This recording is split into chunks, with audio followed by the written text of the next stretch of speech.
Ayan, so ayan mga boss, welcome back po ulit sa aking YouTube channel, Boss Steven Vlogs. Ayan, so for today's video mga boss, maglilinis muna tayo ng motor bago tayo pumunta ng bukid kasi medyo madumi na yung motor. Saka yun, kailangan na rin linisan at mamaya maya is alis na ako papuntang bukid kasi kami ngayon ng kawayan, mag-ipak para sa backhow.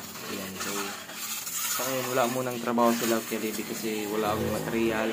Saka inaantay din nila yung kawayan na dinatrabaho namin doon sa bukid. Saka kahapon naman parang binalatan namin yung kawayan at saka ngayon lilipakin na namin. Ayan, so bago tayo pumunta ng bukid, naglinis muna ako ng motor kasi medyo madumi na, dami ng putik kasi yung nakaraang araw mga boss, ulan ng ulan. Kaya ayun, madaling madumihan yung motor kapag ulan ng ulan kasi yung mga putik. Ayan, so nililisan ko muna, tsaka umaga pa naman. Ayan, at mamaya maya ispunta ko ng merkado para bumili ng isda, tapos naman diretso na ako doon sa bukid para magtrabaho.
Ayan, so dito naman dumiretso ako ng palengke para bumili ng isda. Tsaka yun, nakabili ako dito ng halagang 250 at saka 2 kilo yung binili ko. At saka yun, preskong-presko yung isda na nabili natin. At saka may tig 220 dito. Kaso lang ayan. Hindi na siya presko, kaya yun yung pinili ko kasi yun yung gusto ni Ate Cha. Pagkatapos nito mga bosses, pumunta na ako ng bukid. Ayan, so ito yung nabili nating isda guys. Ano siya, 250, halagang 250. Yan, presko, tignan nyo. Makintab pa. Saka ito rin yung binili ko kay Ate Cha. Tignan nyo guys. Tignan natin yung hasang. Yan, ano pa siya, pulang pula, tignan nyo, bagong huli guys. Ayan, makintab pa sa makintab. Yan, masarap tong tinola, sinabawan, tsaka paksiw. Yan,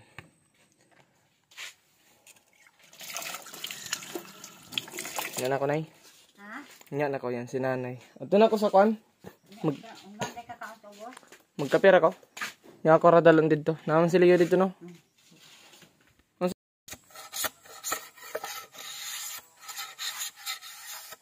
Kahit.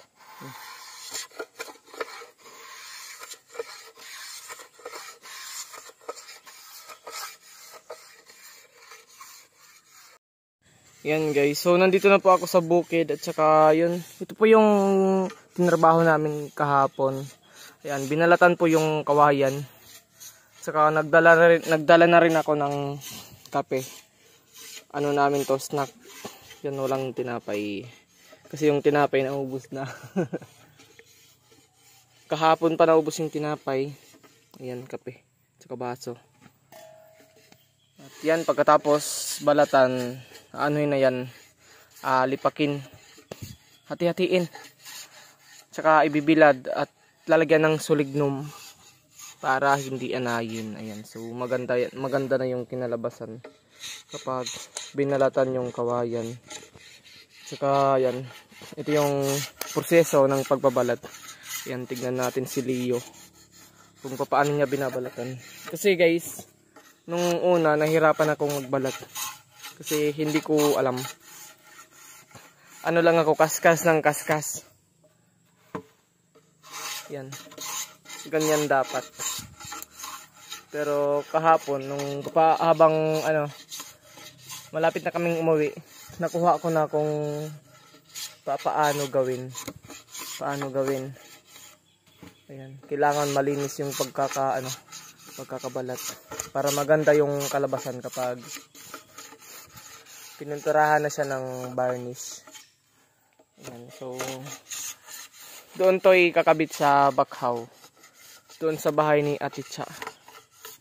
Ayan.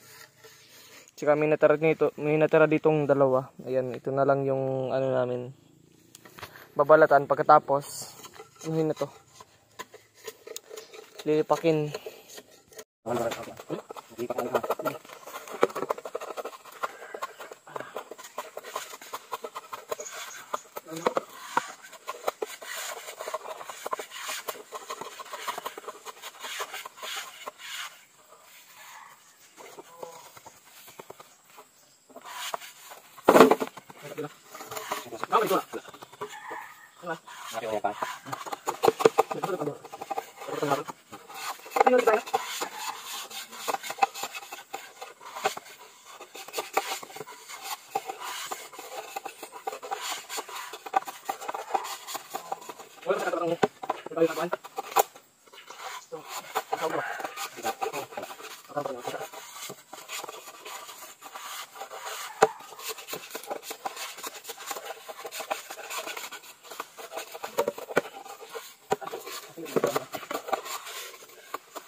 Paglabas pa ng baso.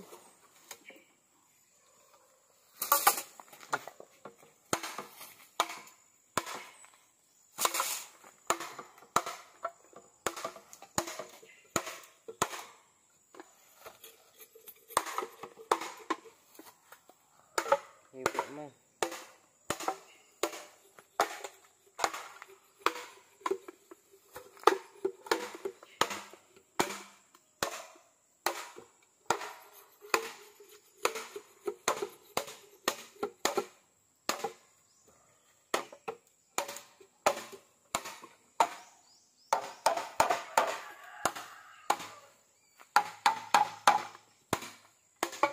Ayun.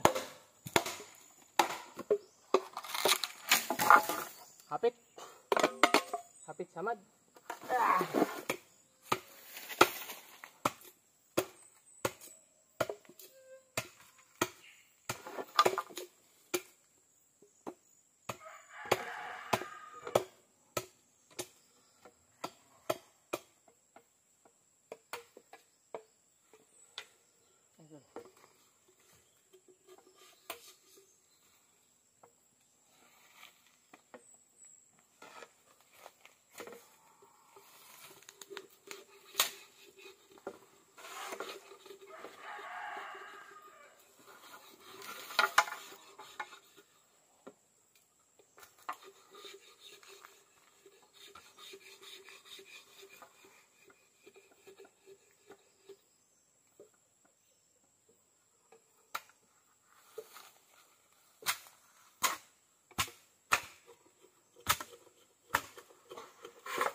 Saan ito nino na ikatang na ano ba?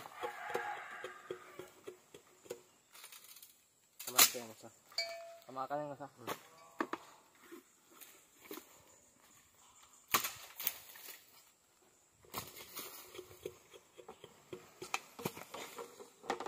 Munti ka na para.